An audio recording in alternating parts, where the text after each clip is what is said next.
Et les creveurs, j'espère que vous allez bien. Alors, une petite chose avant qu'on commence cette vidéo, je tenais à remercier tous les gens qui ont pris le temps de commenter ma vidéo précédente et de m'apporter du soutien. Ça m'a fait très chaud au cœur, donc merci beaucoup. Et aujourd'hui, vidéo très rose. Parce que bon, vous l'avez lu évidemment dans le titre, aujourd'hui je vous propose un petit make-up Saint-Valentin. Et pour ça, je me suis inspirée de ce make-up-ci, qui est le make-up de chez Liv. Je sais pas du tout comment on prononce, du coup, désolé si je l'écorche. Hein. Du coup, je vais faire ça sur mon œil droit et sur l'autre œil, je ferai un make-up classique, mais toujours dans les tons très très roses. Oui. Bref, du coup, on va passer au tuto. Et je vais commencer par ma base Poreless Plus Skin Blurring de chez Source Cosmetics. Si vous regardez mes vidéos, vous l'avez déjà vu plusieurs fois. D'ailleurs, anecdote très drôle, je viens de me rendre compte que quasiment tous les produits que je vais utiliser, genre, pas forcément en tout cas ce qui concerne les yeux, mais quasiment tous les packaging contiennent du rose. Donc bref, ça sera une vidéo très rose aujourd'hui. Hein. Je vais ensuite appliquer mon fond de teint qui est discontinué bien évidemment, qui est le Bear With Me de chez NYX en teinte Pale Light. J'ai réussi à mettre mon doigt dans le fond de teint. Genius. Et je crois que j'ai eu la main lourde. Ce n'est pas grave. On étale bien tout ça.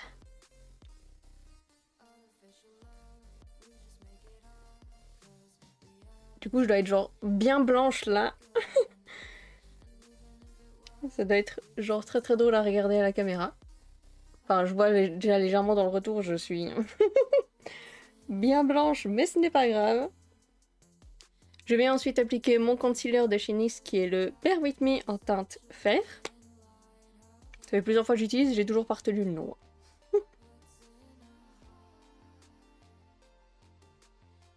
Non mais j'ai la main lourde sur les produits aujourd'hui, c'est pas possible. Mais que m'arrive-t-il?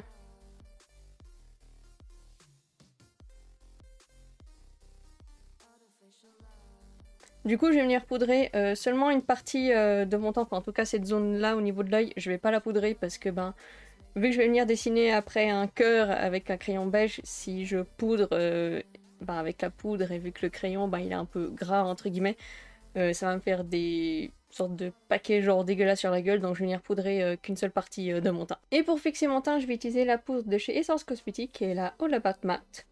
Elle existe aussi en version poudre libre si ça vous intéresse, en tout cas moi je l'aime beaucoup. Et je vais venir prendre ma houppette et je vais venir prélever tout ça. Et je viens pas mettre de la poudre non plus là sur ma paupière. Parce que je vais être sûre que le fard il va bien adhérer. Hein. Bouh. Oui, j'ai zoomé vu que maintenant on va passer aux yeux et ce sera beaucoup plus simple pour vous de voir précisément ce que je fais. Et ça va être une phase un peu critique pour moi parce que maintenant je vais venir m'amuser à dessiner un cœur autour de mon œil. Et pour cela je vais utiliser un crayon beige. Alors celui-ci vient de chez Essence Cosmetics, c'est le Long Lasting Ink Pencil en teinte Feutré Free Snow Queen. Il n'existe plus, mais ils en ont le crayon beige.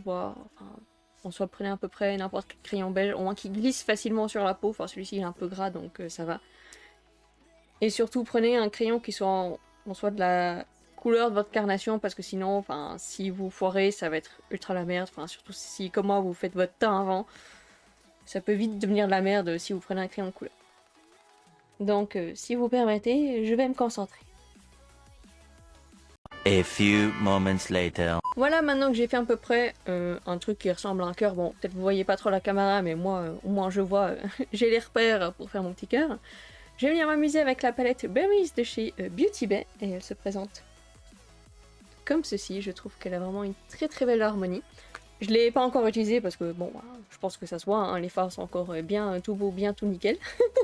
Et avec un petit pinceau, je vais venir prélever la teinte macaron qui est genre juste ici. Et maintenant le but en fait c'est de revenir dessiner la forme de cœur.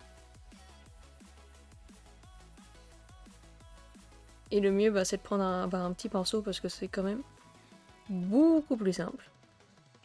J'ai une tache là. Au secours. Je viendrai l'enlever après. Bref, maintenant que j'ai fait tout mon cœur, je vais venir cette fois-ci appliquer la teinte Sofa juste ici. Le but c'est genre juste d'apporter un peu de lumière, on va dire. Parce que le cœur comme ça, ça fait quand même mine de rien un peu fade. Voilà, maintenant que j'ai fini d'appliquer ce petit fard, on va passer au strass. Ça va être une partie longue et chiante, donc du coup on se retrouve dans quelques instants. One eternity later. Et telle la patate que je suis, j'ai oublié de réactiver mon micro pour enregistrer, donc du coup là en gros j'explique que j'ai galéré à faire les strass et histoire d'apporter un peu plus de cohérence avec la couleur des strass, j'ai rajouté la teinte Cloud. Et pour mon œil gauche, en gros je vais faire une forme d'eyeliner et je vais reprendre du coup la teinte macaron pour faire la base. Ensuite avec un pinceau souffle, je viens estomper toute la forme que j'ai faite. Et sur le reste de ma paupière, je vais appliquer la teinte Sofa suivie de Cloud et bien évidemment j'estompe les deux couleurs avec la teinte Macaron histoire d'éviter que ça fasse une grosse barre. J'ai appliqué la teinte Macaron dans ma muqueuse et si vous avez les yeux sensibles, ne faites pas du tout ça avec un fard à paupières, utilisez plutôt un crayon prévu à cet effet. Et ensuite je viens appliquer mon petit mascara et je vous explique en gros que non, je ne vais pas appliquer de faux cils parce que littéralement je pue la merde pour appliquer les faux cils. Et que de toute façon ça serait pas très joli avec la forme de cœur, je trouve.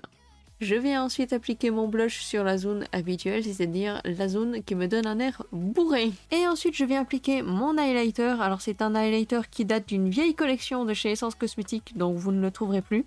Mais il avait des petits nacres roses et je me suis dit bon, tant qu'à faire, autant rester bien dans le rose. Et je l'applique bien évidemment à mes zones habituelles, et ceci est la fin de la voix off. Voilà, je suis allée chercher mon petit rouge à lèvres de chez Jeffree Star Cosmetics, qui a la teinte Doll Parts. Et s'il est aussi petit, c'est normal parce qu'en fait il vient d'un Volt, mais il me semble que normalement il existe à l'unité, enfin les packaging plus grands quoi. Et je voulais pas genre un rose parce que je veux surtout mettre l'accent, enfin on va dire l'accent, qu'on voit surtout mes yeux et pas mes lèvres et je trouve que cette teinte elle est assez discrète. Et pour finir, je vais venir fixer le tout avec le Prime and Fine de chez Catrice Cosmetics. Voilà, c'est la fin de ce tuto, j'espère qu'il vous a plu et que j'ai été assez claire dans mes explications. Vous connaissez la chanson, vous pouvez me suivre sur d'autres réseaux sociaux que j'affiche juste ici. Et évidemment, tous les liens de mes réseaux sont disponibles dans la description, c'est le lien Linktree. Si la vidéo elle vous a plu, n'hésitez pas à la liker, à la partager, à la commenter, à vous abonner et à activer la cloche, ça me ferait très très plaisir. On se retrouve dans 2 semaines le dimanche à 14 h. Sur ce, moi je vous souhaite une bonne journée, une bonne soirée, une bonne insomnie. Et à bientôt les crevures. Allez, des bisous.